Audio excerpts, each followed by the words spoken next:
Yo, what's going on, guys? Welcome back to Bullony Basketball. We're on episode 9. I know this setting might seem really weird, but I had to get creative, so it's just going to have to work for now. But you guys know I'm here with my co-host, Johnny. How's it going, Johnny? What's going on, man? Ready to talk some more basketball. Can't wait to get right into it.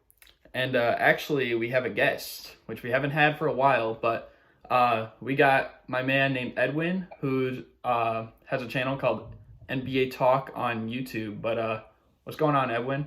What's going on, guys? Happy to be here. All right, and we got quite a variety of things that we're talking about today. But let's get into the first thing. The first thing is that I guess some of the Warriors games are apparently being taken off national television. And, I mean, we can kind of see why. I mean, Steph Curry, he's injured. Klay Thompson, injured. They don't have Kevin Durant anymore from, like, last year. Completely different team. What do you guys think of the Warriors games getting taken off national TV? Do you think it's fair? Do you think it's better for, like, the people watching? Honestly, I didn't mean to go first. I don't know if you wanted to go first, but honestly, I think it's good. I mean, like I said before, Steph's gone due to the wrist injury. You got D'Lo. I think he had an ankle injury, or what did he have? I think he sprained something. He's in and out of the lineup. And then who's their real best fun? I mean, he's not a marquee player that people want to watch.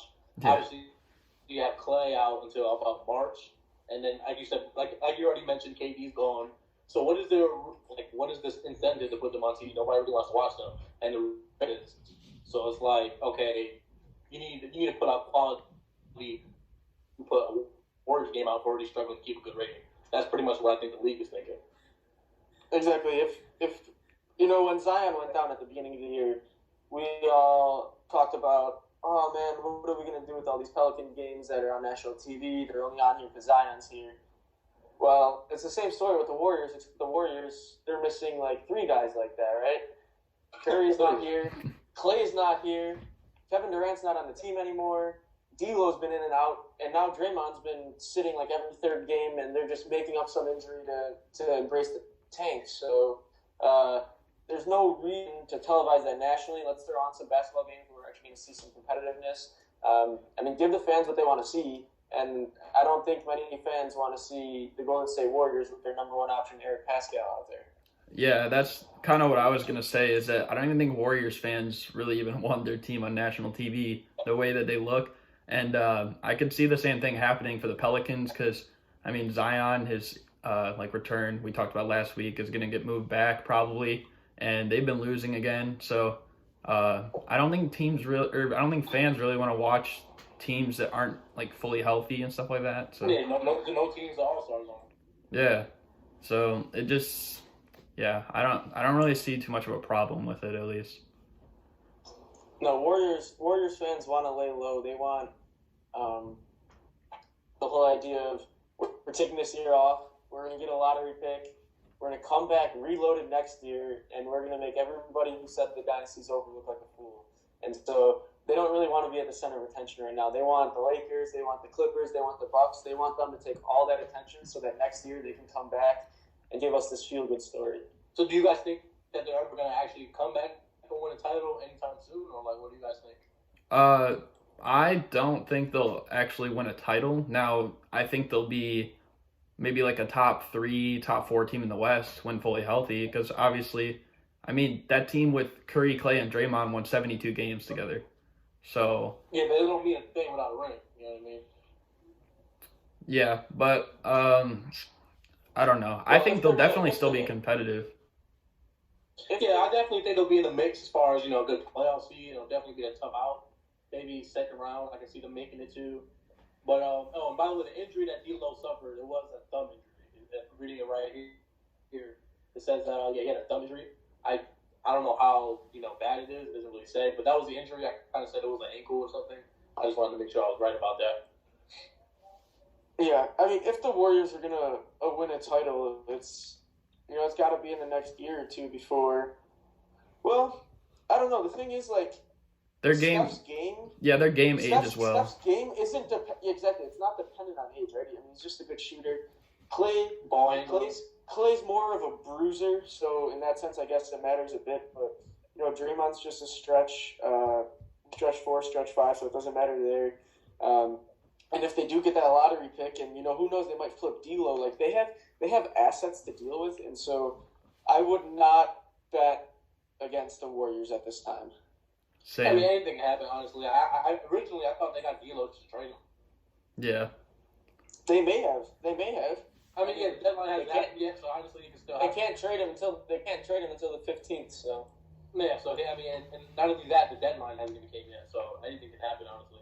Yeah. Moving on though to our next topic. Over the past week, and Johnny, I think you literally said it on Thursday. You're like, after a blowout loss, like it's gonna happen, and I'm pretty sure it was like the next day that it happened. The Knicks fired David Fizdale. What are the Knicks right now? That's the big question. What are the Knicks? What even are the Knicks? I don't know, Garrett, but I just like to say that I'll take credit for speaking it into existence. In terms of the Knicks, I don't know. I think, let's just say this. Fizdale, yes, he wasn't a great coach in his time there, but if you look at... He had a 21-83 record. Yeah, but look at the cards he was dealt. I mean, the Knicks went out and signed every possible power forward this summer. They never surrounded him with a great team. We complain all the time about the Bulls management. I mean, look at the Knicks management. It's just a dumpster fire here. And until you fire those two guys up top, nothing's changing. The whole culture starts up top, and the culture up top right now is screwed up. And so until those two are gone, I expect nothing but what we've seen already from the Knicks. But here's the thing, though, not to cut you off. It's just the thing is about the Knicks market in the NBA.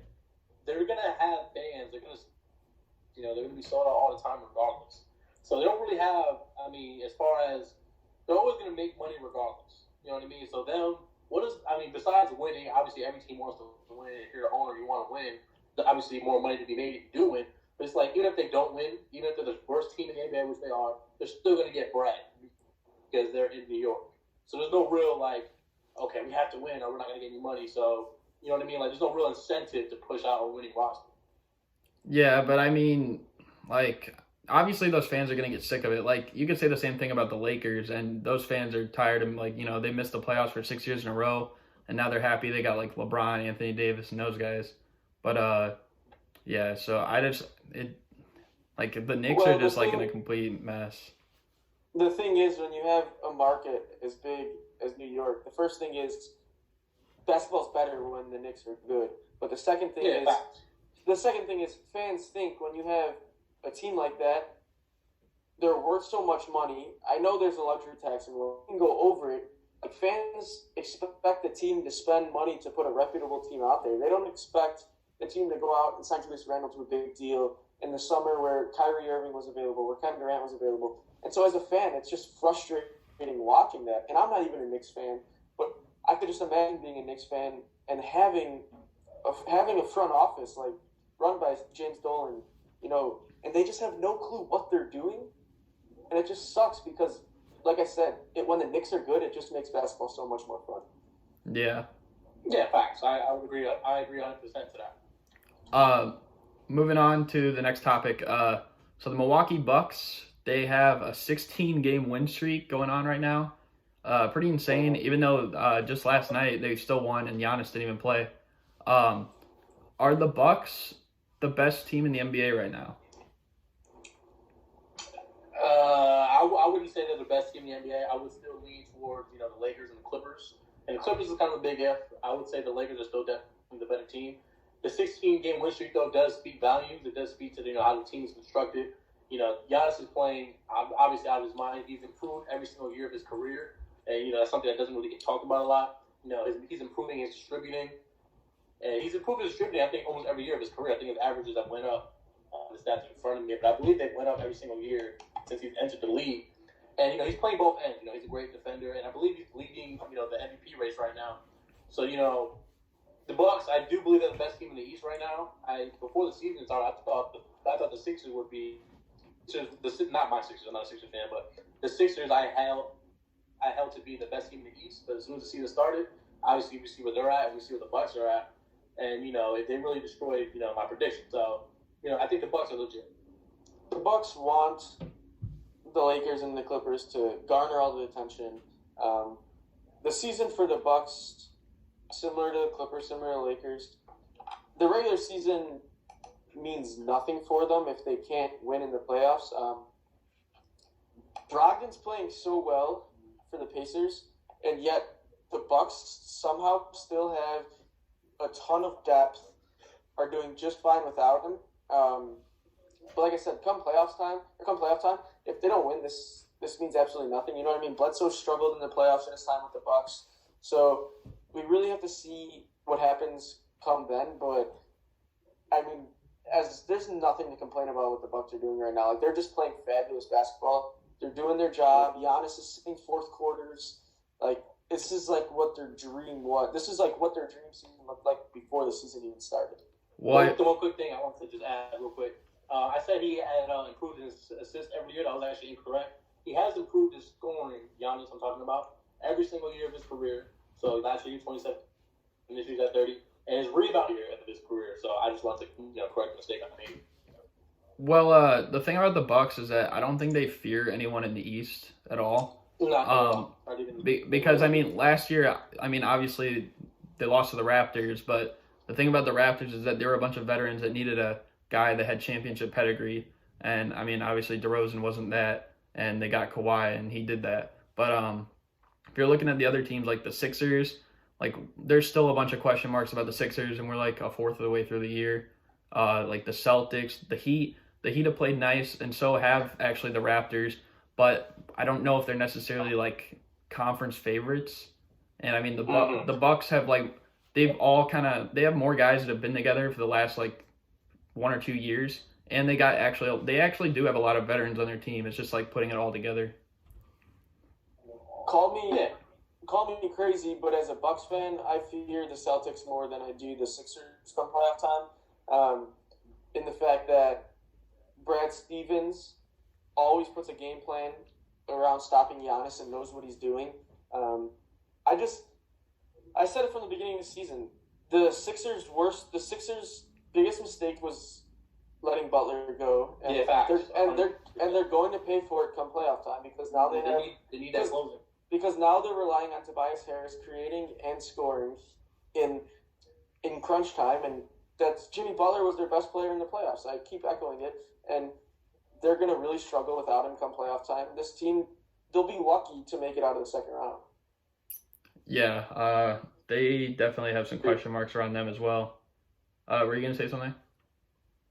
Talk a little bit about Ben Simmons. I feel like we didn't really bring him up. Well. Even though we're not really talking about the 76ers. But, the thing is, I honestly feel like he's very overrated. Not very overrated. He's still a solid player. And it's not the fact that he doesn't shoot or really can't shoot. He has made, I think, 2 or 3 threes this season. Everybody lost their mind when that happened. But I just feel like, the fact that he can't hit free throws, that's the biggest question mark for me. And that's why I don't think the Bucks really fear them too much. Draw back to the Bucks. And the fact that, in the fourth quarter, he is a liability. You can foul that man. And he still doesn't have a reliable mid-range jump shot. So that's why, to echo off what he was saying before, they are going to miss Jimmy Butler. That was the man. That was the guy they need to go to. And they definitely lack that now. Yeah, I know we got to move on, but I will say, in the fourth quarter, the Sixers, that's where it all really matters. So, that's the biggest thing about them is who's gonna finish games, and exactly. we still don't even know. But next topic is we actually had 2 game winners both on the same day. I think they were both within 5 or 10 minutes of each other too.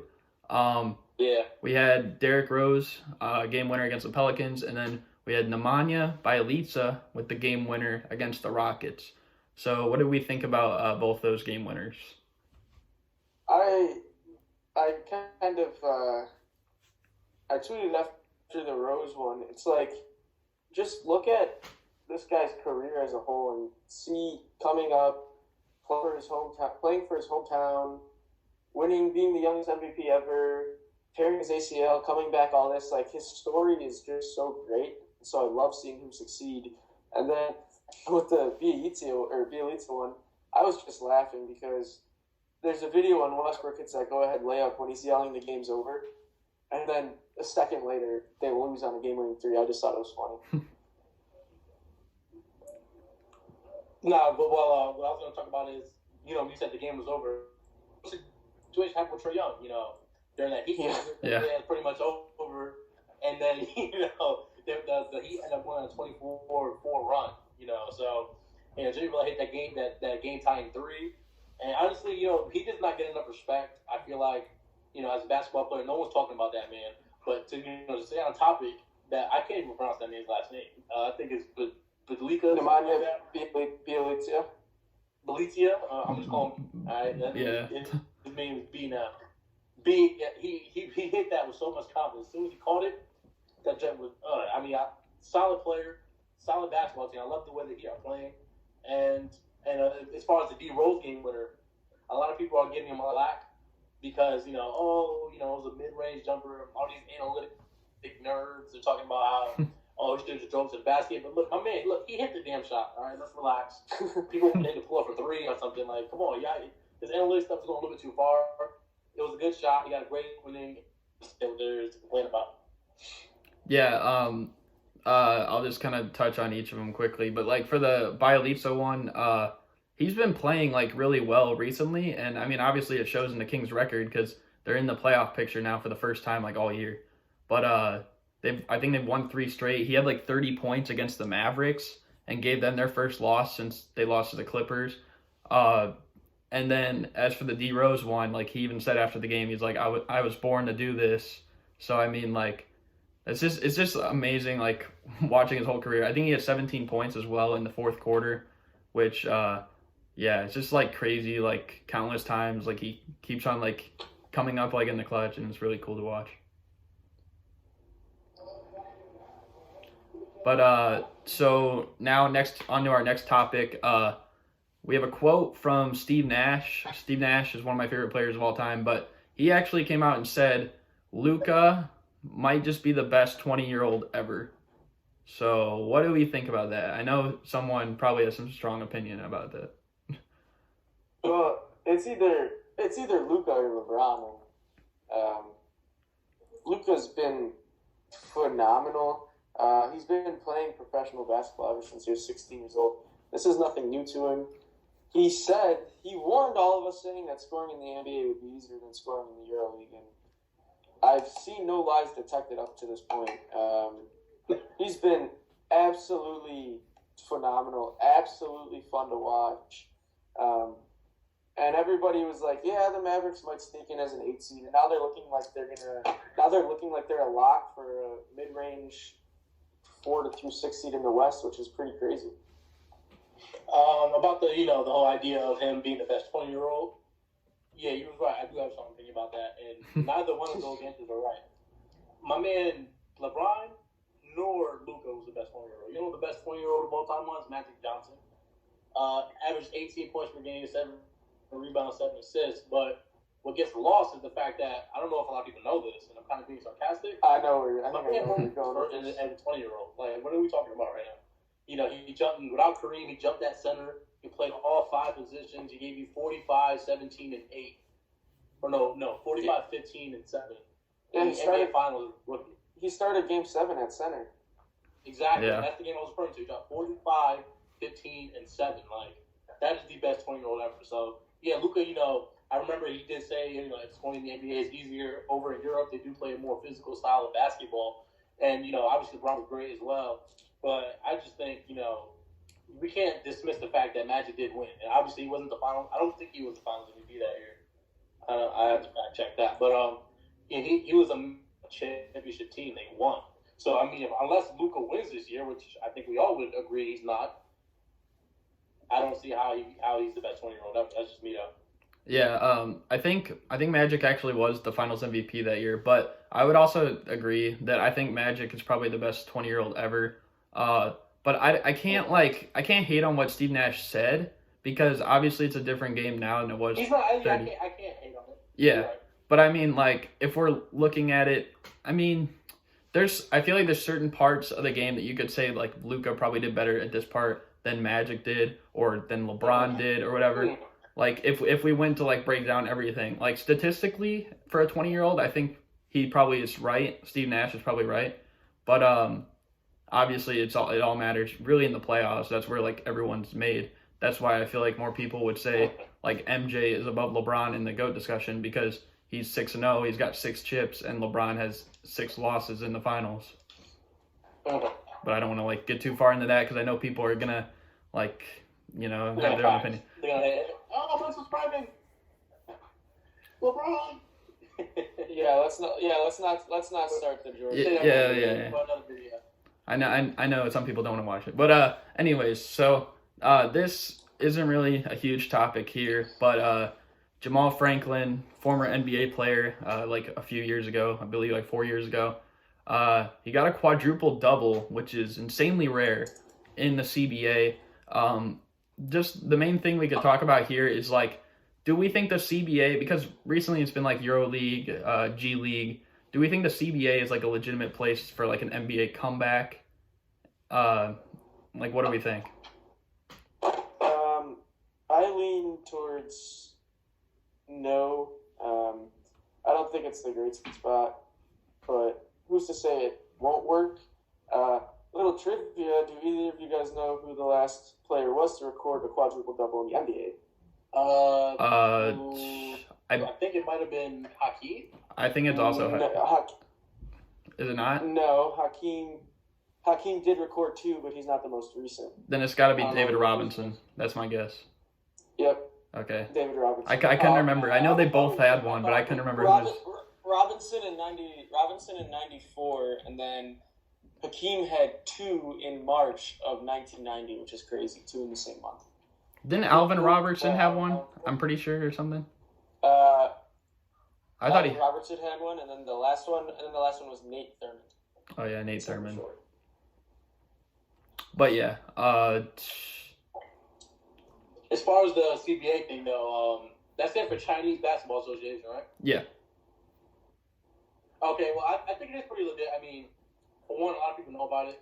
China, as we all know, is a huge supporter of the sport, basketball. And before Melo got signed, you know, there was a lot of people talking about Melo going to play for China, to get back into the league, to get back into shape. So I do think it's a legit league. Yeah. Especially for. I think if you're going to prove yourself, it's going to be done in Europe. Yeah, well, I definitely say that, but I don't think, like, if you go to the CBA and, I mean, it all depends on, like, his consistency. I know, like, I checked, like, some of the stuff he's been doing, like, since he's been out of the NBA. He had, like, a 60-point triple-double, too. That's kind of insane, but... yeah, but don't you guys remember what Jimmer was doing in China? Yeah. But he got a chance. Didn't he get a chance? Like, that's what it all comes down to. Yeah, but getting a chance and actually making an NBA comeback are 2 different things.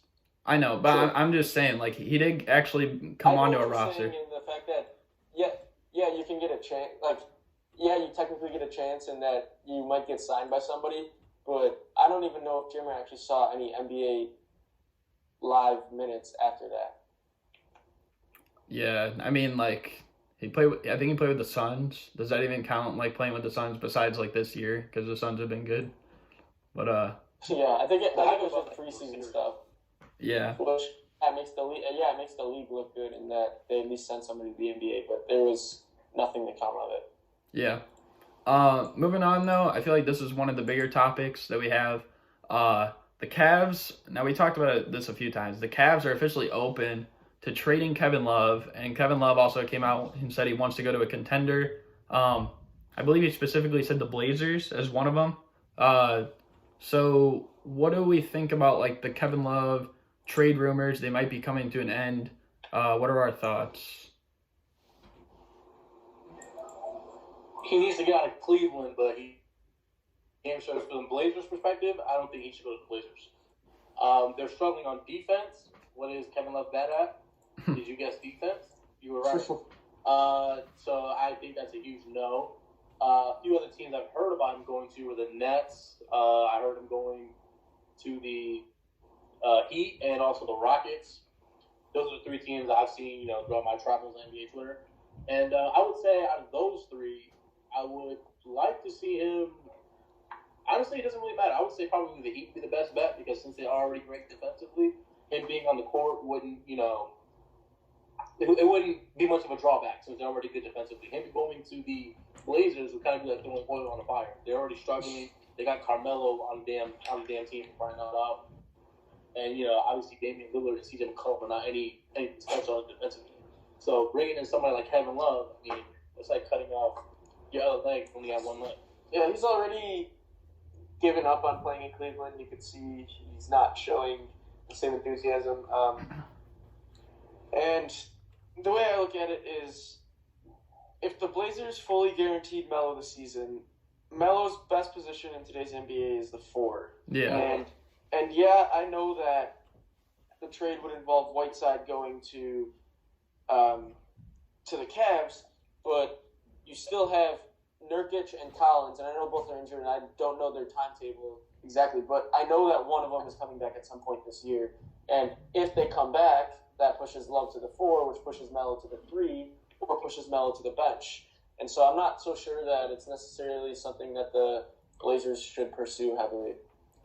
Yeah, I think the thing with like Kevin Love is he's almost in like a category in terms of like for trading as, like DeRozan and LaMarcus Aldridge are for the Spurs at this point. So I don't know how many teams are going to be like that interested to get him.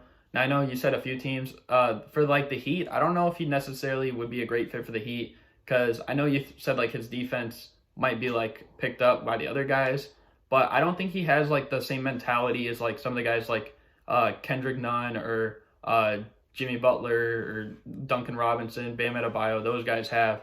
I feel like he would just be like nonchalant, and that's almost like what Hassan Whiteside did with them, and that's why he really wasn't like on great terms by the time he was gone. And but I do see the Rockets as a pretty good fit, just because he can like shoot threes. And just space out. That's kind of what he did when he first got to Cleveland. So I think that could be at least a decent fit for him. Agree. Moving on though, I think we're gonna combine both these in one. So in free agency, obviously it's crazy. Like players are going everywhere. But two specific players there came out with like articles saying that Jimmy Butler, I guess, completely ghosted the Rockets from like a 4-year deal that they offered him, and apparently D'Angelo Russell skipped his plane ride to Minnesota. So basically, not even giving these teams a chance. Do you think that is like fair game, or like? Because I mean, I bet D'Angelo Russell is probably unhappy right now because I don't think he'll be there long term anyways, and he probably doesn't want to be playing for this like horrible Warriors team. Okay, so real quick, I just refresh my memory. Jimmy left the Sixers as a free agent, right? It was like a sign-in trade. Like he agreed with the Heat, but like they like had to give up to get him. So like they traded Josh Richardson and got rid of Whiteside too. Yeah. Now I remember now. So pretty much during that time period, the Rockets were interested in it. Yeah, so they were interested in bringing him on. All right, so here's the thing, though, and that makes perfect sense. The thing is, I think the whole reason why he wanted to go to the Heat is because he saw a young core that he wanted to lead. He wanted to be the man. Yeah. I honestly don't think he wanted to go to the Rockets. Enjoy that at all. He'd be. I mean, now that Russell Westbrook's there, he would have been third fiddle. You know what I mean? And that's not really his role. I think Jimmy Butler is, as he's shown so far this year, so far based on what we've seen, he can be the man on the team.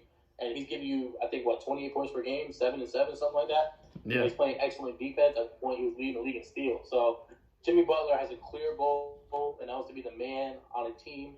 And a lot of people made fun of him for it. They said, "Hey, why don't you lead the Sixers?" Which you can see it on both sides. It would have been good for him to stay on the Sixers. They could compete for championships. But it has worked out. It's not like the Heat, slouches by any means. I honestly didn't think they were going to be this good. I had them making like the 5th or 6th seed. I think 2nd or 3rd in the East right now, if I'm not mistaken. They're undefeated at home. I mean, he's shown that he made the right decision. I would say. Yeah, I love what Jimmy Butler did. With D'Lo, I don't know. There's always been talk about Russell, Karl Anthony Towns, and Booker want to form their own super team, this and that. I don't know. These guys are just young, and I feel like they don't really know what they're doing at the moment. So I'm not going to look too much into that whole plane ride. But I feel like it might just like serve as like a lesson, like for like someone, especially in D'Angelo Russell's case. Like he skipped a plane ride to Minnesota, who had a great start to the season. Like if they had D'Angelo Russell on their team, they'd probably still be in the playoff picture, I'd say. But like now he's on the Warriors, and I think they have the worst record in the league right now. So it kind of just like goes to show to like kind of keep your options open. That's kind of what Kawhi did. He kind of like waited it out, and people were upset with him. But I mean, I think like he probably made the best decision that he could have. I mean, I guess he could have went to the Lakers, but then people wouldn't give him like the the right, like they'd almost treat him like they treated like Durant in a sense when he went to the Warriors. So I think he made the best decision for how to be viewed and like with a chance to win, you know? But that is the last official like topic. But now like we have our daily picks at the very end. As of last week, there still is a game tonight. It's not on here, but I got 4 of the 6 last week, and Johnny, you got 2 of the 6. But we're gonna make our picks for this upcoming week, and also Edwin, you can make your picks as well as we go along. So for Friday, we got the Houston Rockets and the Orlando Magic. Who we got winning this game? Houston. I think that's pretty much a no-brainer. I'm going with Orlando after seeing how they played the Lakers super tough, and I think defense will them a win. I'm also oh, what did you say? Sorry. Oh my bad. I didn't think I didn't know you were going to talk. They did. It was a very close game, and they did play very well, as you mentioned. But I just think the Rockets are going to win. Yeah. Everyone would say that. I'm gonna go with the Magic as well. I mean, they're gonna be at home. I know the Rockets have struggled, so I'm gonna go with the Magic. Saturday we got the Heat at Dallas, Miami versus the Mavericks. Who we got? I